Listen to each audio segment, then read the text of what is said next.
Welcome to Books on Air, the podcast that tells the story behind the book. It includes insights from authors about how they compose their work, what inspires them, and what they hope you'll take away from their book. Here's your host for this episode of Books on Air, Suzanne Harris. Welcome to the Books on Air podcast. I'm Sloan Fremont, filling in for Suzanne Harris. This is the podcast where listeners get the secret story behind every book. What happens after we die? Where does our soul go? Joining me today is Monica Hards, author of the book, Dying to Live, The Two Deaths and the One Worth Dying. Based on her profound insight into these provocative questions, Monica tells in her book, Dying to Live, of her own out-of-body and near-death experiences and much more. This book is designed to help you discover your soul's real truth. Monica, welcome to the Books on Air podcast. Yeah, thank you. It's an honor to be here. Yeah, I'm excited to talk to you today. So let's start out by telling the audience a little bit about yourself and what led you to write your book, Dying to Live, The Two Deaths and the One Worth Dying. Okay, yeah, the book is a memoir and also about all my experiences, obviously, of the near-death experience and an out-of-body experience. And for me personally, it was like a catharsis because I managed to get all the inexplicable things in my life out on paper, and thereby it was like cleansing my soul and hopefully also helping other people who maybe have the same experiences and can then profit from what I've learned and my insights to what has happened in my life. Yeah. So do you mind sharing with us your near-death experience? No, that's fine. Yeah.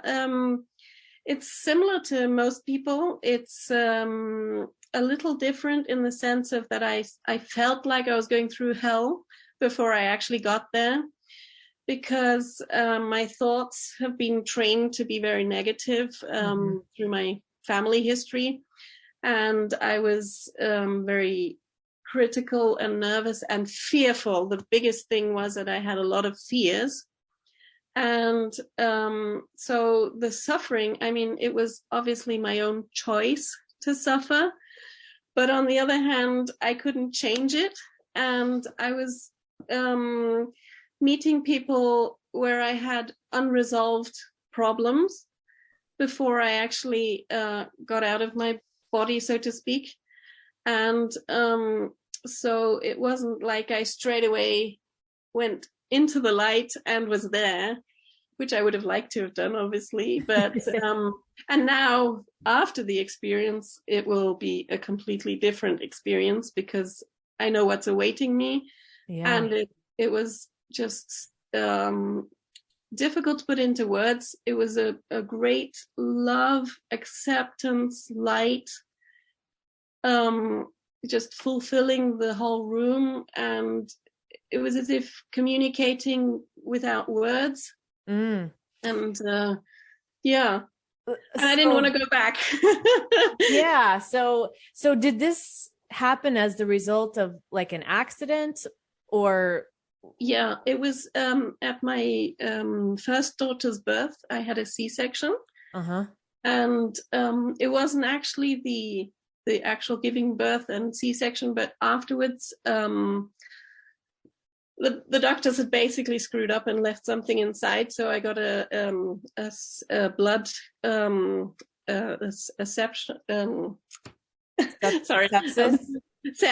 Yeah. Sorry, I lost the word. Getting nervous talking about it because it wasn't very nice. And this is when I was not exactly giving up, but I lost hope and felt this is all going wrong. And my body was giving up. And then I decided, okay, just let go and leave. But I didn't exactly know I was dying. It wasn't like I actually realized it. It wasn't a realization in the brain. It was just happening. And that was when I left my body. And And so after your C-section and the doctors clearly made a mistake and left something inside you. Your body went into sepsis, which is that where it's basically poisoned, like the blood is poisoned? Is that? Exactly. Yeah. Exactly. And then you have high fevers, and the body is trying to fight against it all, but it's not coping. And yeah. Right. And so did this last for several days? And then well, the actual near-death experience was like a glimpse of a moment. Okay. Because, obviously something had hooked up, like my heartbeat or something, because the people came in to check on me.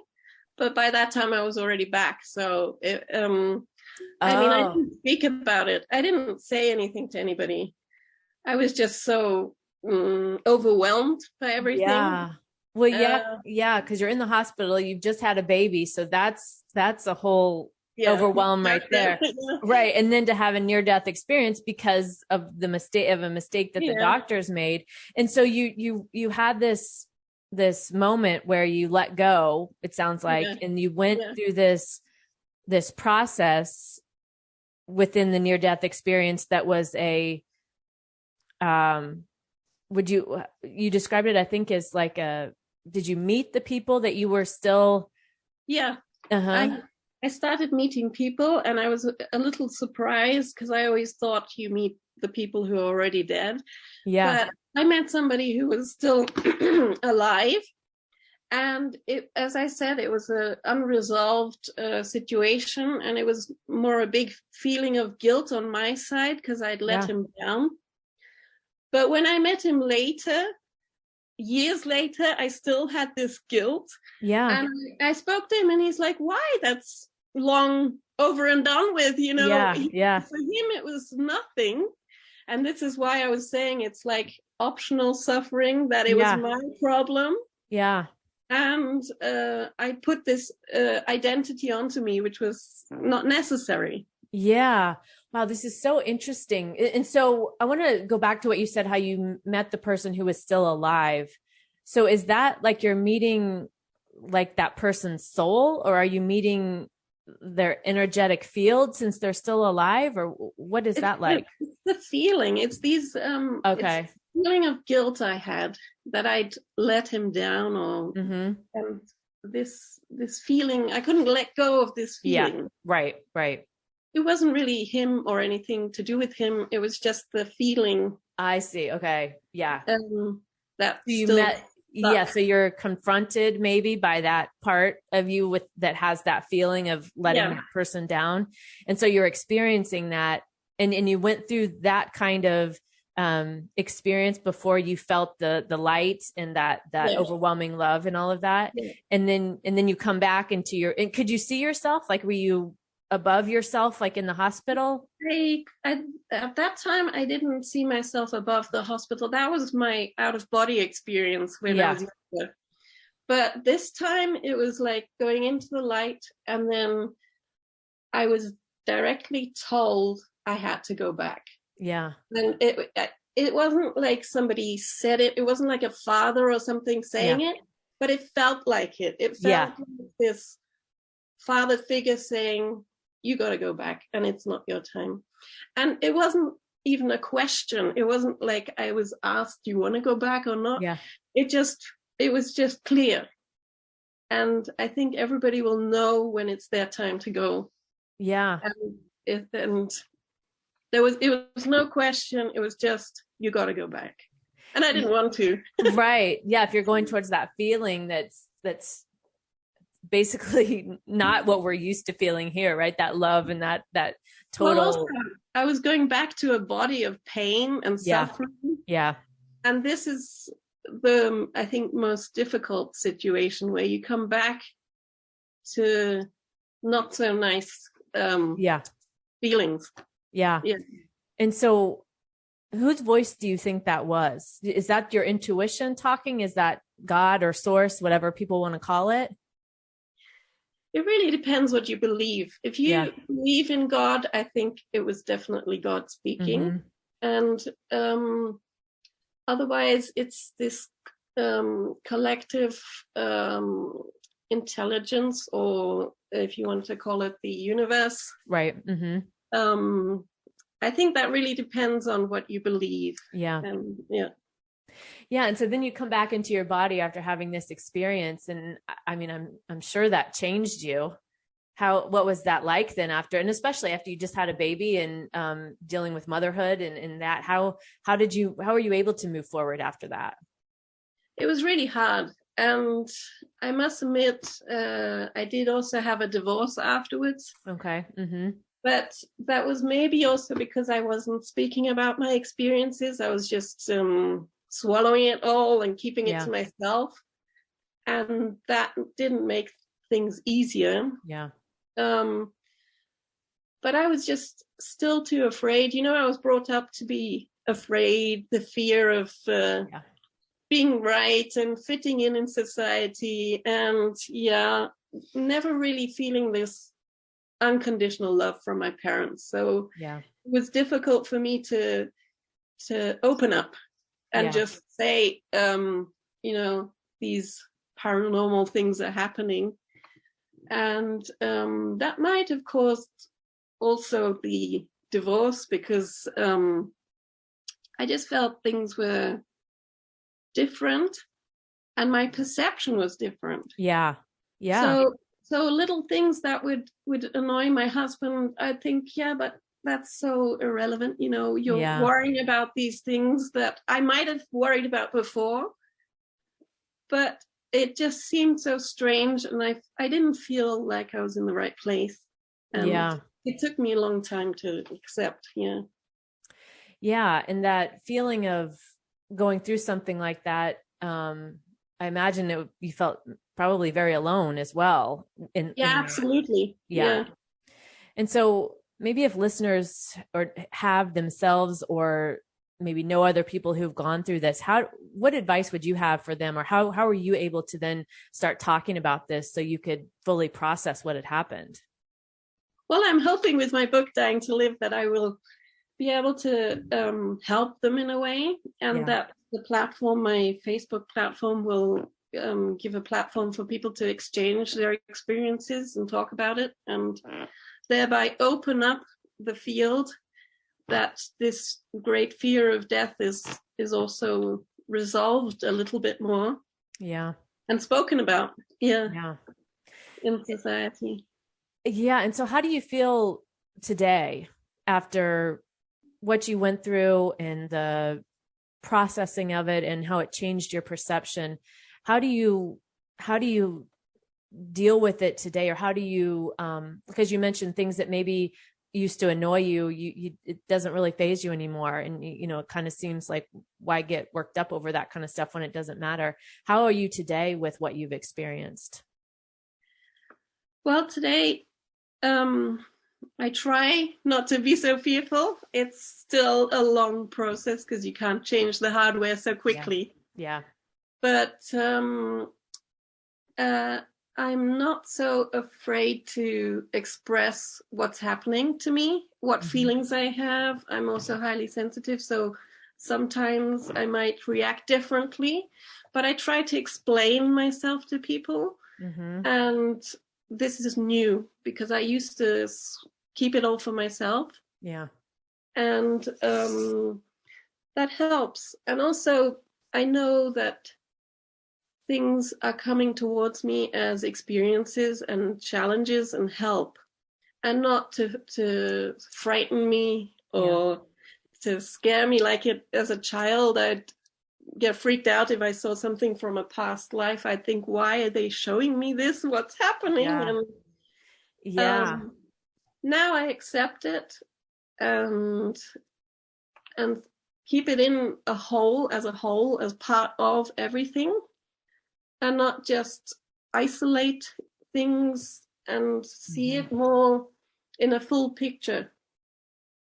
And Right. And so this sounds like from when you were a child, is that when you started having the out-of-body experiences?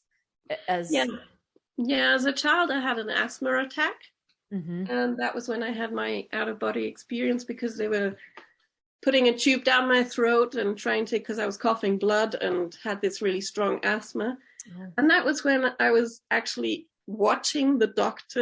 And as a child, I thought it was really fun. I didn't actually know what was going on. I thought, oh, wow, I'm seeing what they're doing and how interesting. Right.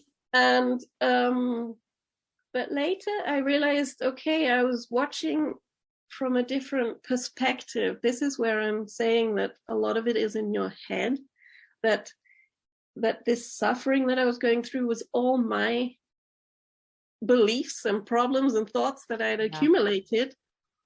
And even then, you're watching and you're in this different hemisphere.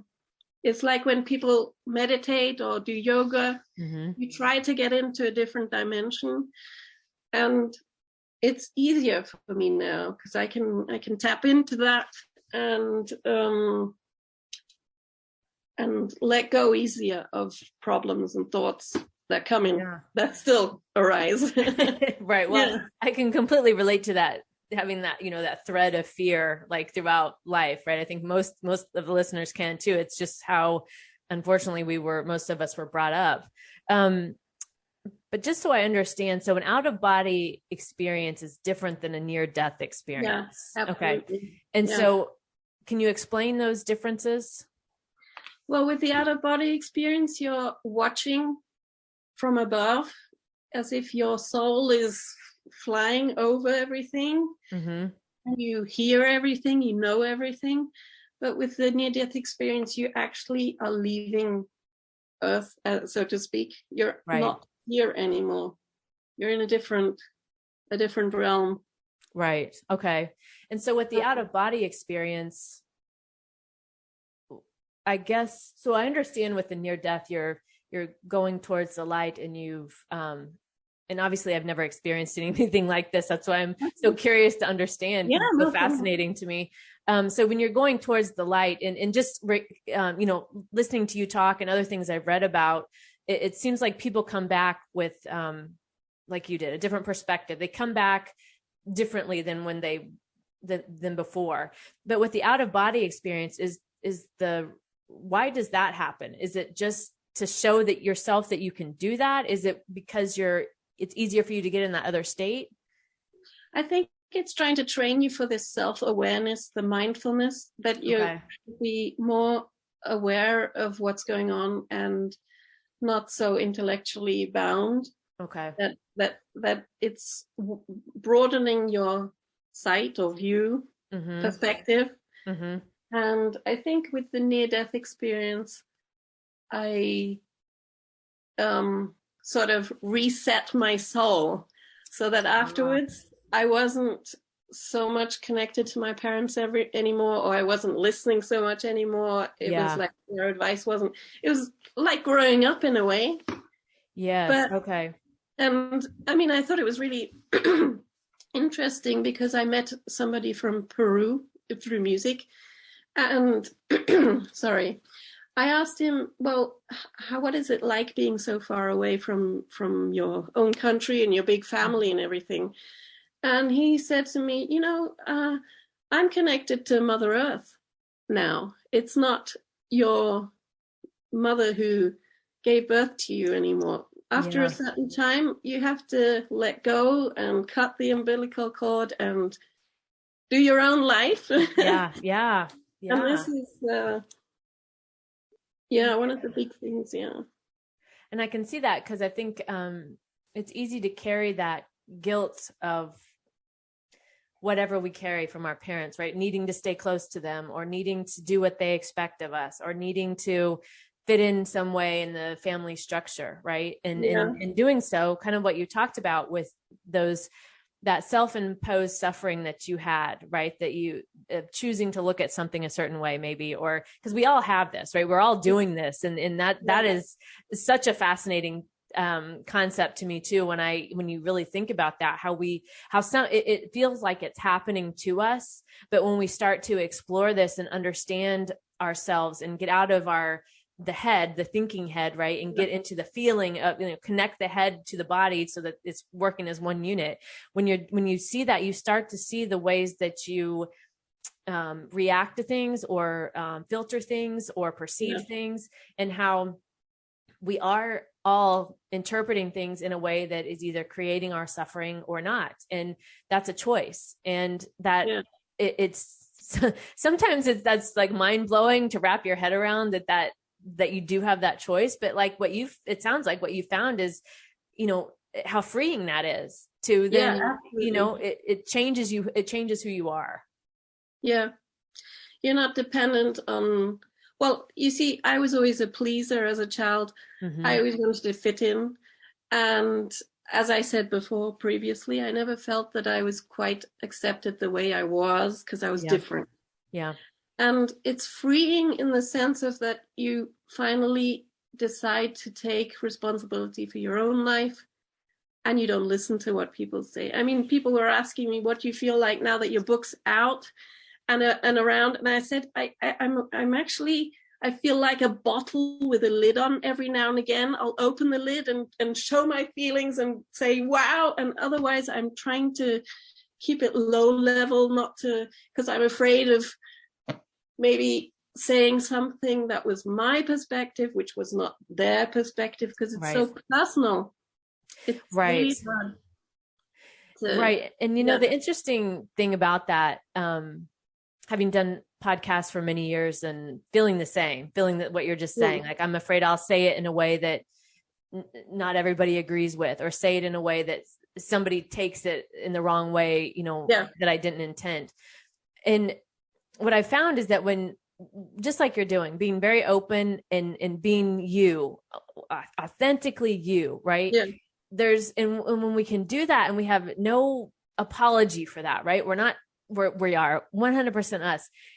When we can get ourselves there, and I know it's not easy because it's something I still struggle with. It's like, that's when people are like, yeah, I get what that person's saying. And people seem to want that because we don't get a lot of that, right? We get these other versions of people who are maybe the one trying to, who knows, for whatever reason, showing up in various ways, but being, like you're saying, authentic and opening the lid on the bottle, and letting yourself shine is, that's what people want.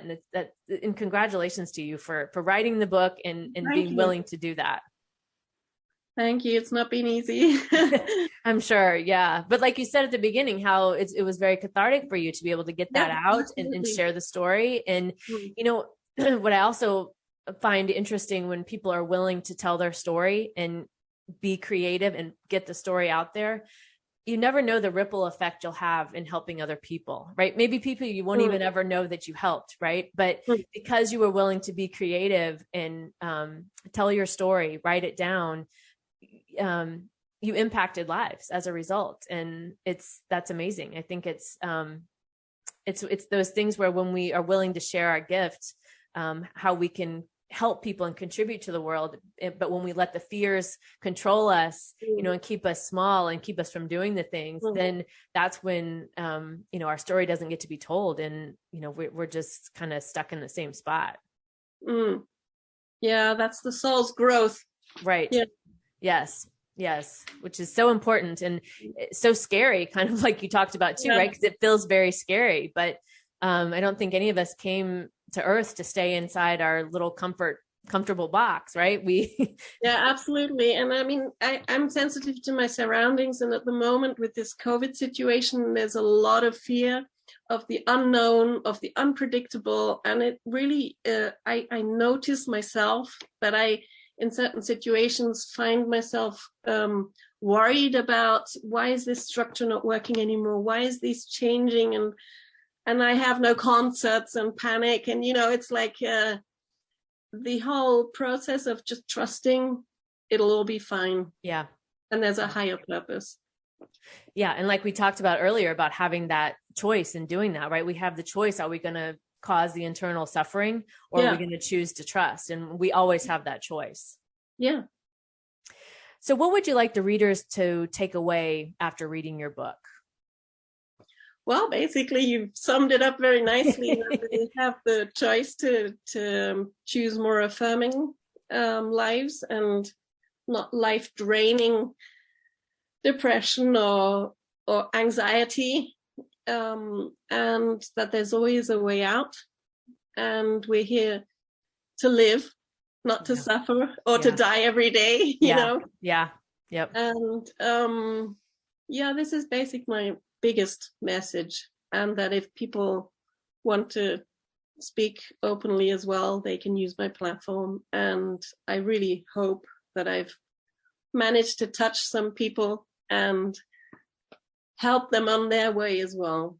Yeah, amazing. Again, congratulations on the book, for writing it. I think we could talk for hours about this. Yeah. Unfortunately, our time is coming to an end.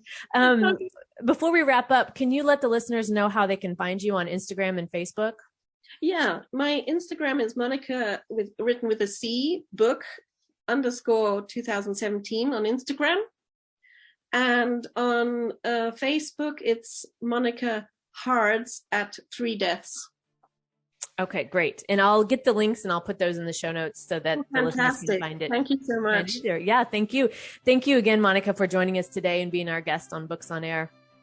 Yeah, great.